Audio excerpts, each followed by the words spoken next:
Hello, my Zentangle friends. This is Barbara Langston, CZT, Certified Zentangle Teacher, and welcome to Not Perfect Zen. Very grateful to be here, to be doing another video for you. This is now the month of September, and I have the list for Inktober 2022 tangles. And yes, I'm going to do that again this year. And I'm going to do a little bit different format, but I'll be doing a video to explain that later.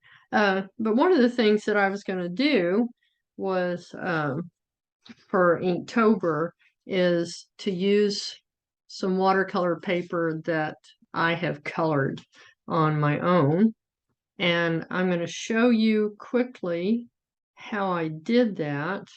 And then I'll come back and I'm going to show you this new pattern that I found from the Manair site. And it's fun and easy and full of zen, and I think you'll like it. So let's see how I did this paper, and then I'll be right back. Okay, so the basic supplies that I'm going to use, 140-pound watercolor paper. I believe this is cold pressed. A glove. I've picked 3 colors of Lindy's Magicals. Excuse me. Water with a pipette. A place to mix my colors. And a natural sponge. And you can see that I've used that before. I started with a color wheel, and I want to do 3 colors, so I used this triad. So I'm going to do a red, a blue, and a yellow. So that's how I picked that color. And I'm going to go ahead and put my glove on, just for using the sponge. And then I'm just going to put some colors. I have marked the top of my shakers so that I know which side is the shaker side. The other side is open, and I have poured way too much out, so it just makes it easier for me to do that. I'm going to put a little bit of color in each one of these.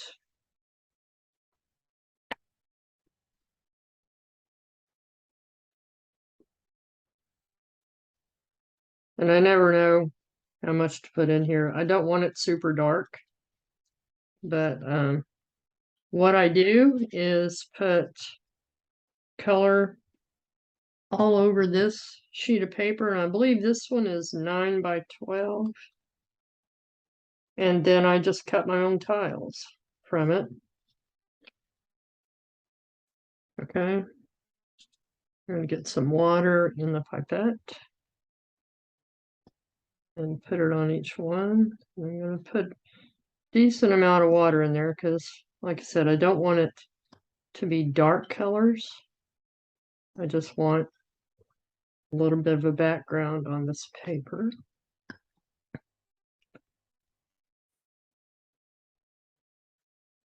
And these Lindy's Magicals colors can be pretty bold. So I have a test piece of paper here. Have a brush for blending because this powder needs to be blended into the water really well. Otherwise you end up with blobs of the powder on your paper, which can give you some interesting details, but that's not what I want on this one. Excuse me. I should have had another jar for cleaning my brush.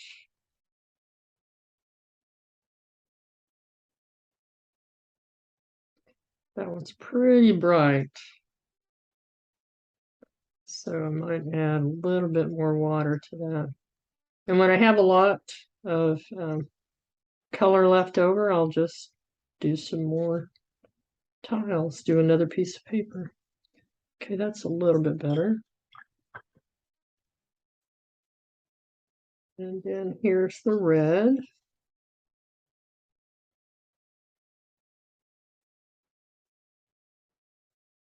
That one's not too bright. I just want to be able to see my tangles underneath there. And I know this has a little bit of color in it, but I'm going to go ahead and use it to thin that out just a little bit more.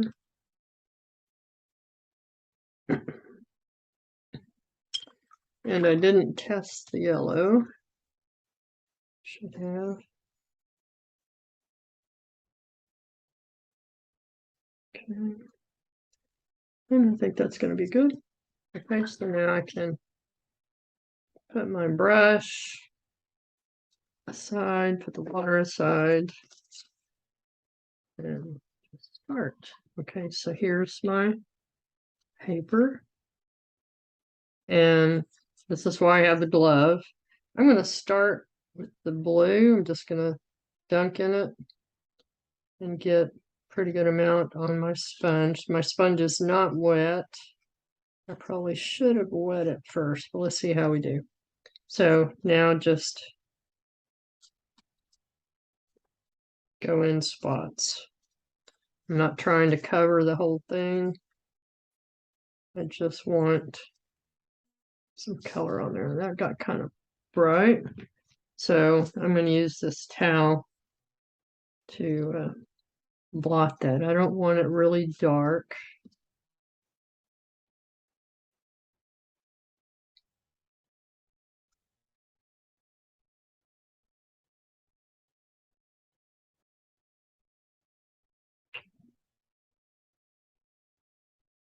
Okay, just have fun with it. Okay, I'm going to pause and go rinse this.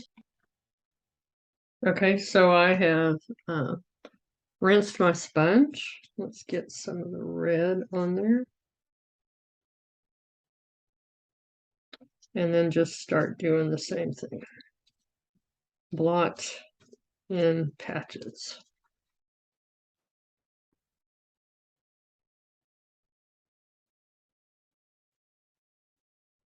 And sometimes I think this looks kind of odd, but when I actually cut this into tiles and then tangle on top, I think it's really pretty. I enjoy it more than trying to do my tangles and then color them. I stress out too much when I do that. Okay, so there's the red. Pause. Okay, I've rinsed it. Now I'm going to do yellow. Pretty much soaked all of that up, so I'm just going to try to be careful.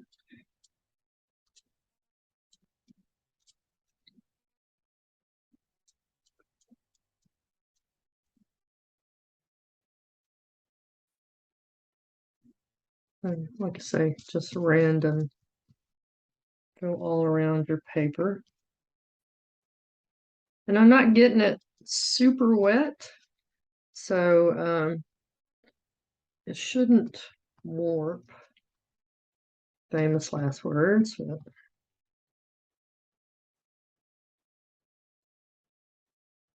And depending on how much water you add to this, of course, you could make it even more pastel type colors.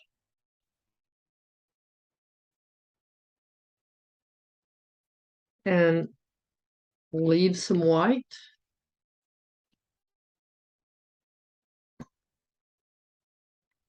There you go. So I will let that dry. And then after it dries, I will have a nice group of tiles to add my tangles to. All right, let me know if you have any questions. Thank you. Okay, so this is not the paper that I did in the video. it came out pretty bright. So with some of the color that I had left, I did this one. It looks almost the same, but if you put the two together, you can see. But I'm going to go ahead and use this one, the one that I showed in the video. And for my Inktober, I'm going to have, this is 4-inch square. I'm going to use 4-inch square tiles and then put some of the patterns on each one of those and then put them all together in a 12 by 12 frame. So hopefully that's going to turn out well. Okay, so this is a new pattern that I just recently found, and it's called Manair. And I know I can't pronounce this name, but it looks like Iratxe, Unzurrunzaga, Garate. That's Garate. And I'm sure that I did not say that right at all. But it's a nice botanical pattern. I love botanical patterns, and so that's what I'm going to do. And it starts simply with circles. So also I'm going to say ahead of time there is thunder around me, so hopefully I'm not going to lose power. Thunder and lightning.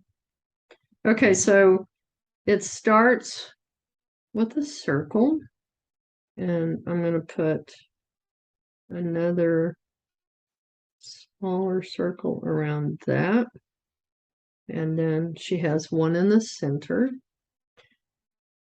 and then we're going to put another circle or an orb. It doesn't have to be perfect.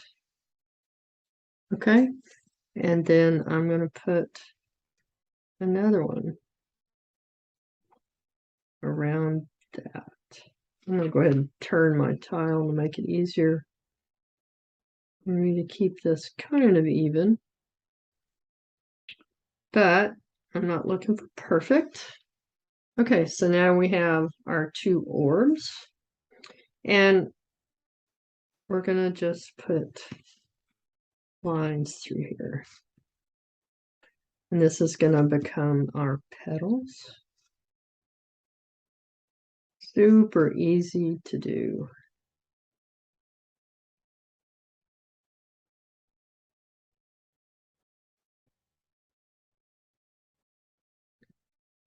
And although these colors are a little bit bright, you're able to see these patterns just fine. Okay, so the next thing that we do is we're going to round these corners. And that's how we're going to make our petals.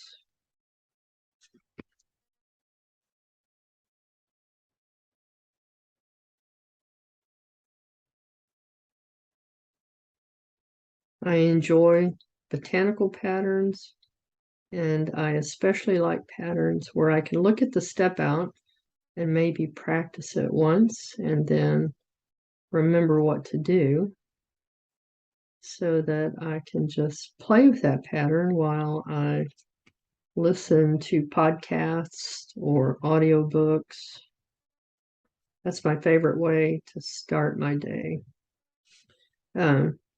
You can add a little bit more to this ring if you want to. I'm trying to make those a little bit rounder at the top.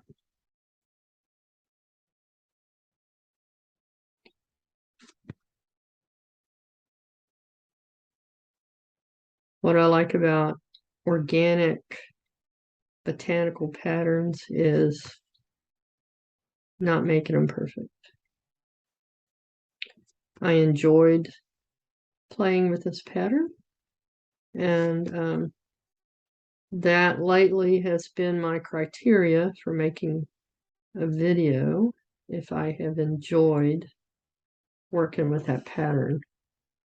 Sometimes I find new patterns and I try them and I don't like them and I don't do them again, because my whole reason for doing Zentangle was that it made me feel good.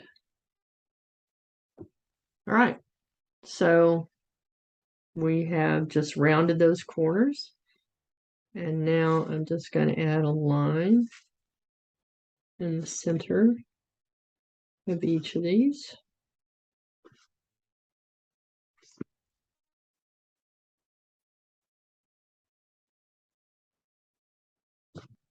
Okay. Now basically we're going to do the same thing on the outer ring. We're just going to add some lines, and some of these will probably end up looking like rectangles, and that's okay. I initially worried that they didn't look like petals in kind of a V shape, but it doesn't matter.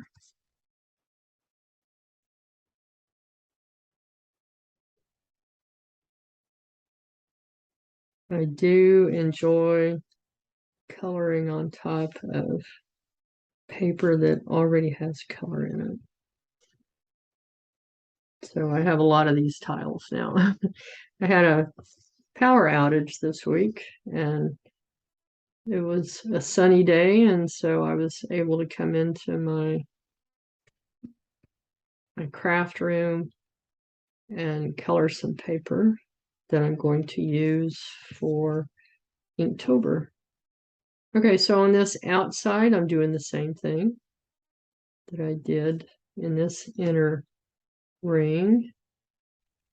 Just round the corners.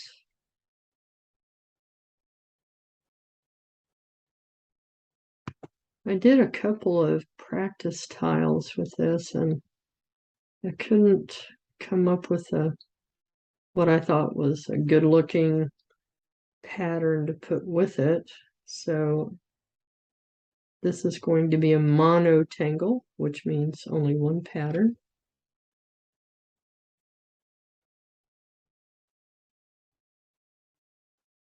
And I have a fun story to share with you. I got an email from a gentleman who said that he was searching the CZT, well, the Zentangle site where it says find a CZT. He wanted some help and some lessons, and was looking to hopefully find somebody local. Well, it turns out that he lives just a few houses down from me at the end of my street, and we've never met, but he's been there about 10 years, I believe he said. His name is James, and James had contacted Zentangle to try to get into the next seminar and was put on a waiting list. And they contacted him this past week and they said he's in. So I am going to have another CZT just right down the street from me, and I'm really excited about it. So I'll be helping him out and answering questions as needed.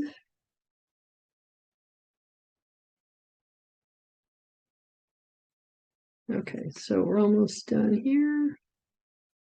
Rounding these off. Like I said, you can add a little bit more dark on the outside of that if you want to. And then just like we did in the first one, we're going to add a line in the center of each of these petals.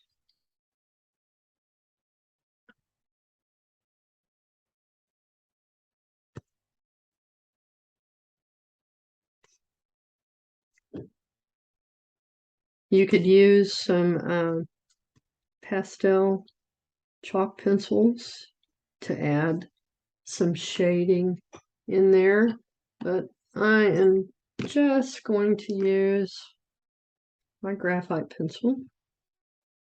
And I'm going to come around that orb here at the bottom of these petals and just add a little bit of shading.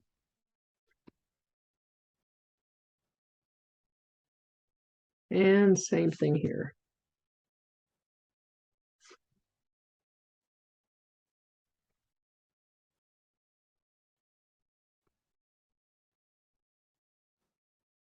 So I'm starting to practice on the Inktober patterns. I'm going to do as many of them ahead of time as I can so that I'm not stressed about needing to do 31 videos next month. I do enjoy the Inktober tangles. It's fun to do. Some of them I'm sure will be a challenge, but that's good. I need to be challenged. So now I just have my blending stump and I'm softening that graphite.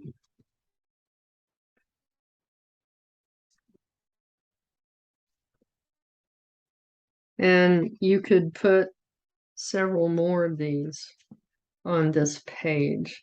But I'm going to show you one of the things that she did. And I'm going to put one in this corner.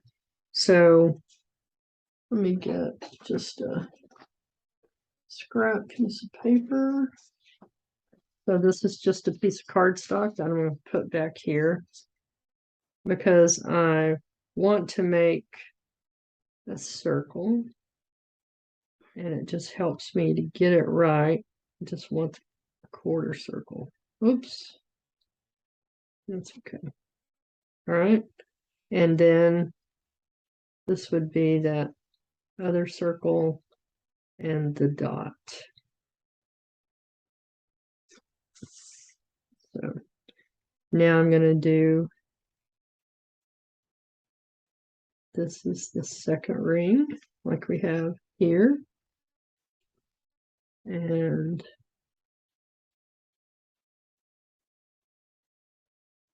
another, and I'm actually going to do one more. I think you could probably just keep going with this as long as you wanted. And now we're going to start putting those, but I'm going to curve the line. Curve it here and curve it here. And then I'm going to go ahead and start rounding my corners.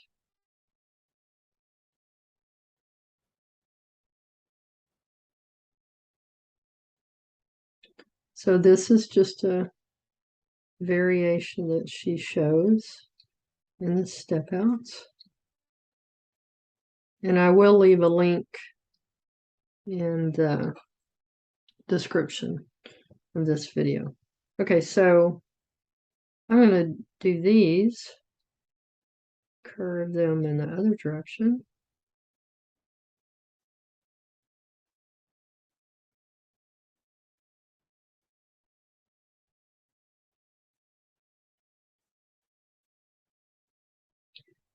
Okay.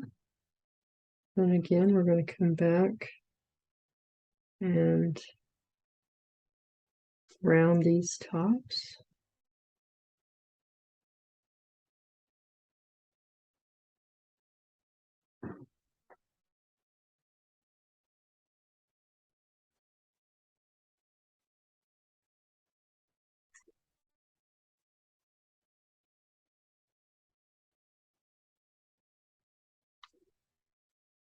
Okay. And then I'm going to do it like this again.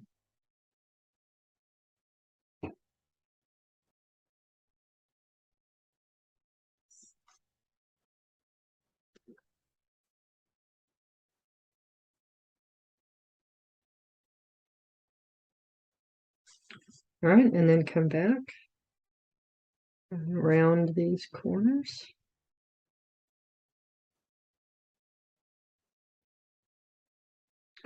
Just that came down a little bit, that's okay.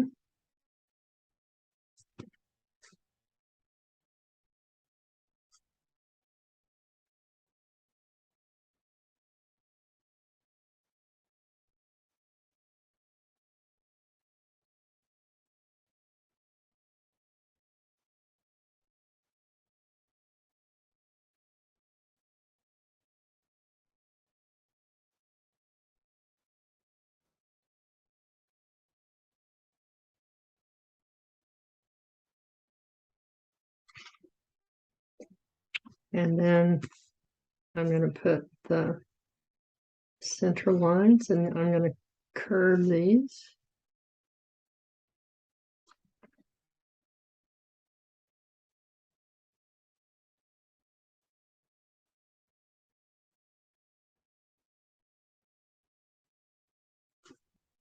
These will come back, curve the other direction.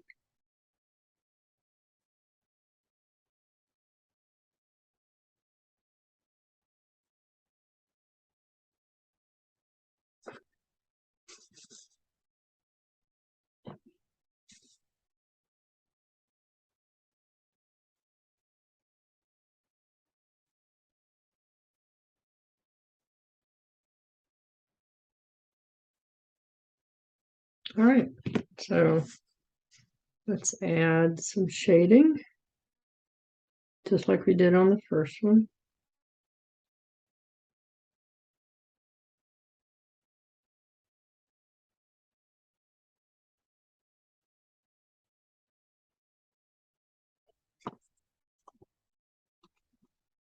And I think it would be easy to make these as large or small as you want. I probably should have made that first one a little bit bigger.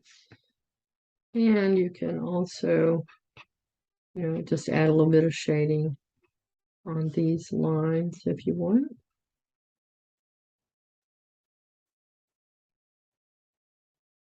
I don't think that's showing up.